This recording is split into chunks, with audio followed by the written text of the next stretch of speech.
Paul, can you name one lesson or idea from abroad that's helped you or your colleagues? Yes, since I left the civil service, I've travelled abroad a lot to an enormous number of countries, working with governments, with corporations, so places as wide-ranging as New Zealand, Malaysia, Singapore, Hong Kong. I'm going to Washington soon. One of the things that I think we're still not very good at in this country, but it strikes me that other countries are much better at, is innovation. We're still in the United Kingdom, in government, we're very nervous about innovation. We're terrified of failure. And I think we need to, we've said this for a long time, but we're really not very good at embracing the risk, embracing the possibility of failure. Look at the New Zealand government. I mean, they will innovate, they will change their constitution in ways that are quite radical, recognising that it may not work. They may put it back to what it was before, but they'll give it 5 or 10 years to see if it works. It takes us 100 years to change our constitution. But also, I mean, I think in this country we have, in some of our parliamentary select committees, not all of them, but some of them, we have an irresponsibility, a political grandstanding which almost embraces failure because it gives the political class a chance to sort of make points. And we've got to overcome that.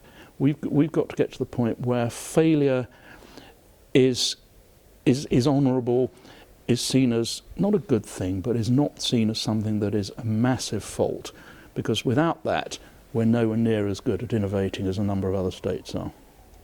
Thank you. And are there any sort of projects or innovations from this country that might be valuable to peers overseas? I mean, one of the things that I did in my time as Treasury Solicitor and was very proud of was create the single shared service for government lawyers. So when I started, we had 700 odd lawyers working in my department, 1,300 working around the rest of Whitehall. By the time I left, the majority of those were all in a single shared service. We learnt a lot of lessons through that process. It wasn't easy, it wasn't painless, but I'm sort of constantly surprised but gratified about the number of countries around the world who want me to go and talk to them about how to do shared services. And it's abroad, it's also in this country, local government. They're fascinated by it, and I think that is the one thing that certainly I've found people are really interested in, learning from our success. How can we improve the way that senior officials around the world learn from and collaborate with their peers overseas? One of the things that struck me when I was a civil servant, but actually even more since I left the civil service, and as I say, I go around the world working with various different governments, is we all have basically the same issues, the same problems. You know, there are variants, but we have so many similar experiences. Working together, sharing, is hugely important and incredibly valuable for everyone who does it. So the sort of thing that the Global Government Forum does when they have their gatherings of permanent secretaries, their gathering of health officials, their gathering of Treasury officials, the value of those is enormous. And I mean, this isn't just a plug for the Global Government Forum, but the more of that can be done, the more sharing, the better. It's difficult at times of austerity because it does involve people travelling. It works much better if you travel. It doesn't work anything like the same if you just do it through Skype or through some virtual gathering. But getting people together, getting groups of like-minded officials from countries that have the same issues, I think is enormously valuable. And what are the biggest global challenges within your field over the next few years?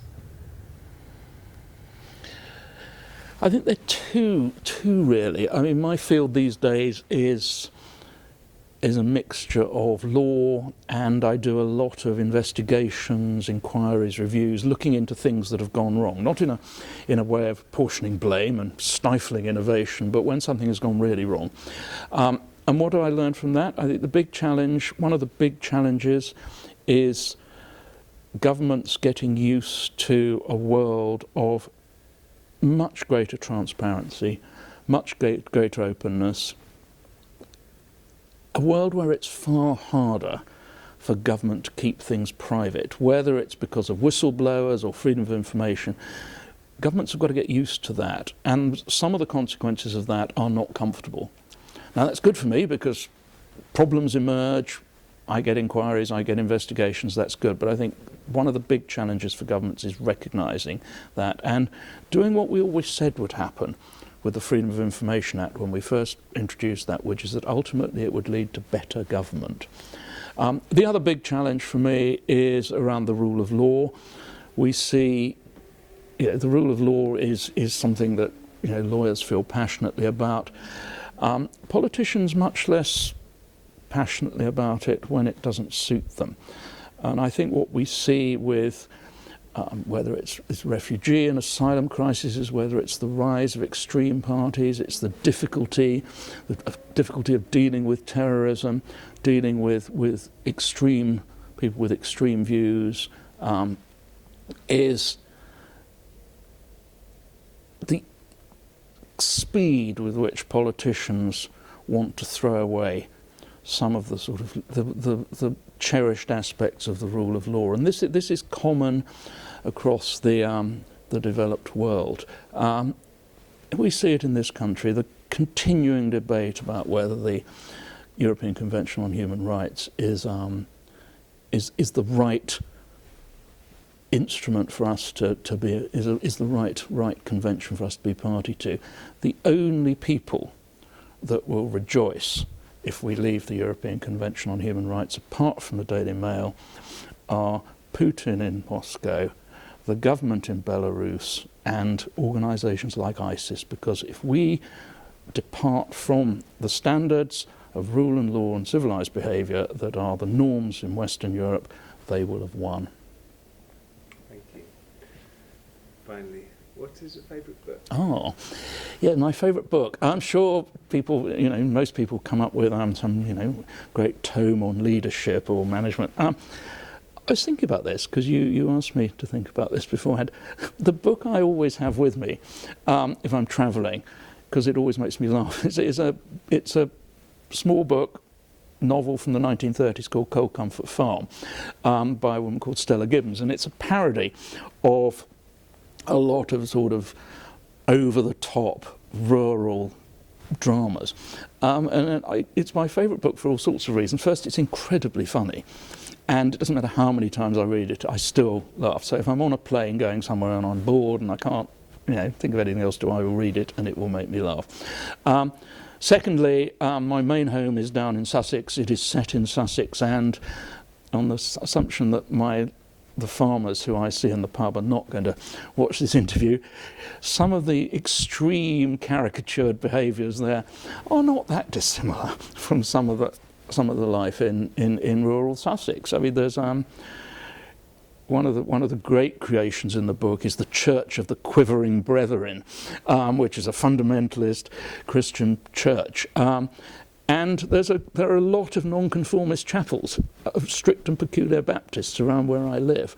There's a lot of hilarious dialogue in it, which is, if you spend a lot of time in Sussex, you recognise it. But actually, finally, and on a slightly more serious point, it's actually about how you can find good and talent in everyone. So Flora Post, who's the heroine, the narrator, goes into the farm, meets the Starkadders, all of whom are fantastically dysfunctional and achieving nothing. And bit by bit she works out what each of them is really good at.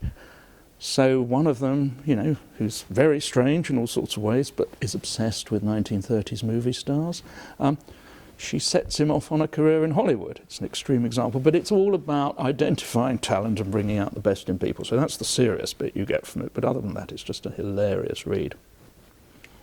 Thank you very much indeed, Paul Jenkins. Very good.